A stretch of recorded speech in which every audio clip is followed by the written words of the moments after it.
invité dans ce plateau pour qu'on puisse partager avec vous euh, dans le champ de la littérature les pensées et que vous fassiez un exposé. J'espère que ce sera vraiment alléchant et tout.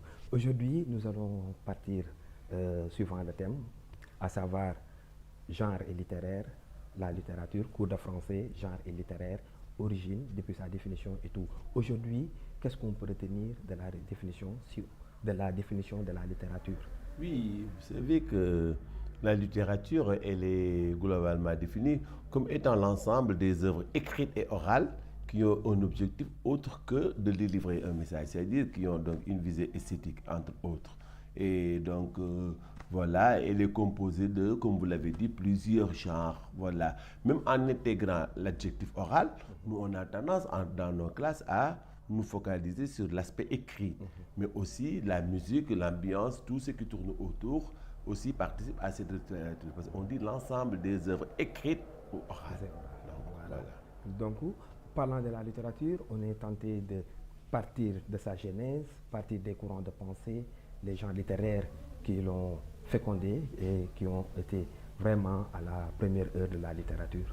Oui, oui, c'est-à-dire que l'homme a imaginé, c'est vrai qu'il a su parler avant de pouvoir écrire. Et donc, c'est pourquoi on parle d'œuvre orale.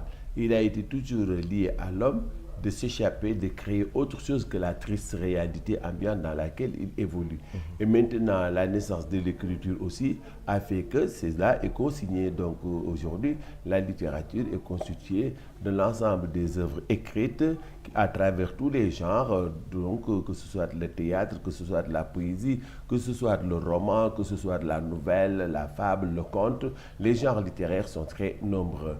Et aussi, quant à sa naissance, sa genèse, elle date de très longtemps. Mais ici, au Sénégal, par exemple, on démarre l'étude de cette littérature. S'il s'agit, parce que aussi, il faut qu'on précise que dans nos écoles, nous enseignons par exemple la littérature africaine d'expression française.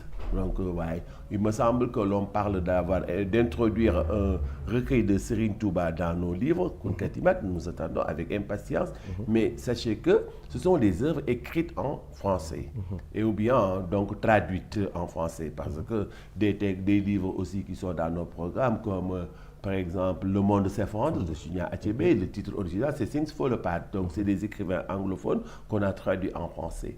Donc, sur la littérature africaine d'expression française, elle est vraiment récente. Parce que, parlant de la langue française, Senghor dira que c'est ce merveilleux outil trouvé dans les décombres de la colonisation. Donc, nous ne sommes pas des Toubabs, mais c'est un médium, un moyen par lequel on est passé. Et donc, les premiers écrits produits par des Sénégalais en langue française ont démarré en 1920 avec le célèbre roman Les Trois Volontés de Malik de l'ancien instituteur saint-louisien Amadou Mapate Diagne, dont les Gandiolé ont tantôt présenté même un ouvrage de lui qui est posthume. Et donc, tous les élèves connaissent un peu cela. Et après lui aussi, il y a une œuvre écrite par un ancien tirailleur du nom de Bakary Diallo. Ça s'appelle Force Bonté. Et la particularité de ces romans, c'est que c'est des romans qui, par exemple, dans Les Trois Volontés de Malik, Amadou Mamate Diagne, l'auteur, ancien instituteur, nous montre un garçon qui a réussi grâce à la colonisation et qui fait fi des problématiques de caste et de division du travail comme on en a chez nous. Et aussi par exemple, Force Bonté, l'auteur qui est un ancien tirailleur, présente la France comme étant une mère bienveillante, pleine de force et de bonté, qui allaite de son sein et amène les lumières de sa civilisation à ces filles que sont les colonies d'Afrique, dont le Sénégal. Donc, c'est dire que ces gens-là, ils font l'éloge de la colonisation en la prenant comme le prétexte qu'on lui a donné, c'est-à-dire une mission civilisatrice. Donc, c'est pourquoi cette production est appelée le roman de consentement. Consentement vient du verbe consentir, c'est être d'accord. Donc, ces gens-là étaient d'accord à peu près sur le fait colonial. Il a fallu attendre 1921 avec le célèbre Batouala de René Maran.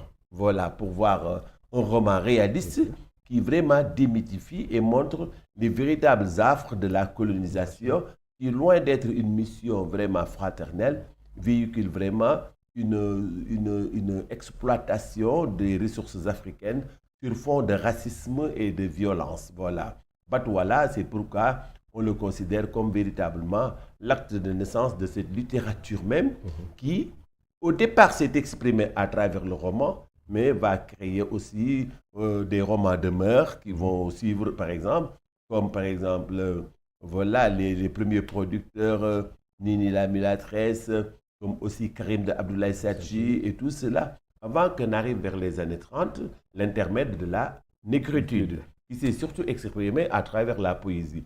Mais aussi, la négritude aussi est un mouvement, il faut le dire aux élèves, qui n'a pas ses origines en Afrique. Voilà, elle est née aux États-Unis, où par exemple, la prise de conscience des Noirs américains face au racisme, les combats menés là-bas avec le célèbre roman de Webb Du Bois, Âme Noire,